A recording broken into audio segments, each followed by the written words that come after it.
이 책은요, 주식 투자에 있어서는 본질적인 부분이 가장 중요하다는 것을 이야기하는 것입니다.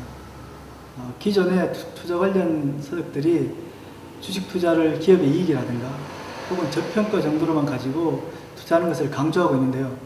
이것은 주식 투자의 본질적인 측면에서는 다소 어긋납니다. 주식 투자에서 가장 중요한 것은 그 회사가 이익을 내느냐가 아니고 어떤 회사이냐는 것입니다. 그 회사가 본질적으로 매우 뛰어난 회사인지 혹은 본질적으로 가치를 꾸준히 쌓아갈 수 있는 회사인지가 가장 중요합니다. 또한 투자 방식도 주식시장을 맹목적으로 따라가는 무의미한 분산 투자는 배제하고 내가 찾아낸 가장 좋은 회사에 집중적으로 투자할 필요가 있습니다. 가장 좋은 주식에 집중적으로 투자하는 것이 위험 대비 수익률이 가장 높은 투자 기법이기 때문입니다. 이 책은 기존의 투자 상식 중에서 가장 무의식적으로 그리고 일반적으로 진리라고 받아들이는 분산 투자, 가치 투자, 성장주 투자에 대해서 비판적인 부분이 있습니다.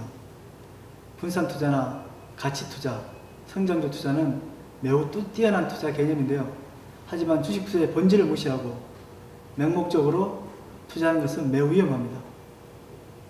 먼저 기존의 상식이 상식이 아닐 수 있고 기존의 진리가 본질이 아닐 수도 있다는 열린 마음을 가지고 책을 대하시면 매우 좋을 것 같습니다.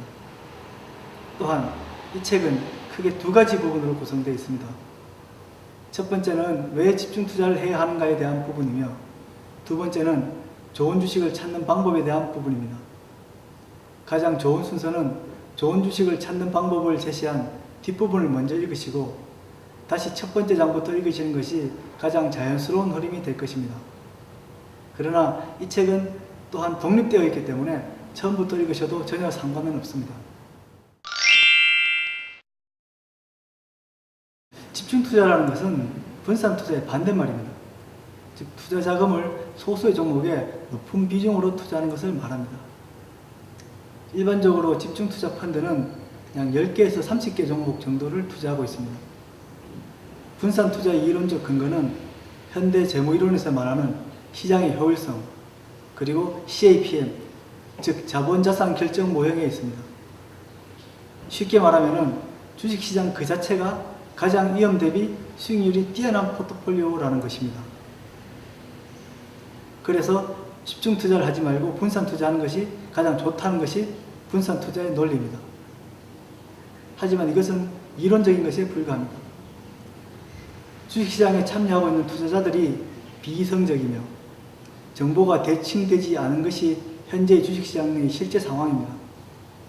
집중 투자는 시장이 항상 효율적일 수 없으며 시장보다 낮은 위험을 가진 동시에 시장보다 높은 수익률을 달성할 수 있는 종목을 찾으려고 했으며 그러한 종목을 발견하면 그 종목에 대해서는 높은 비중으로 투자해야 된다는 것을 기본적인 전략으로 삼습니다.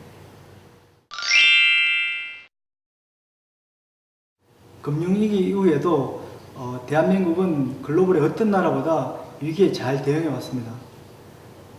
대한민국 국민과 기업들의 높은 경쟁력이 가장 큰 요인이었습니다. 이러한 국가 경쟁력과 대한민국이 미국, 중국, 유럽 등 특정 국가에 대해서 의존도가 높지 않습니다.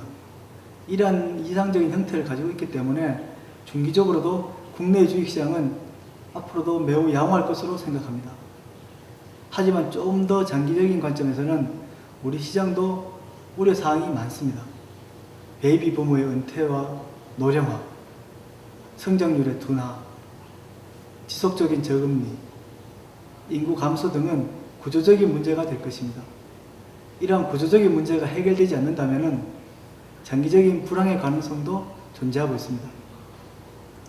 현재 시장은 중기적으로 긍정적인 부분과 좀 더 장기적으로 부정적인 부분이 혼재되어 있지만 이 책에서 제가 진정으로 말씀드리고 싶은 말은 대한민국이 비록 힘들어져도 좋은 회사들은 분명히 발전할 수 있을 것이며 그런 회사를 찾아서 투자하는 것은 실패가 없을 것이라는 점입니다.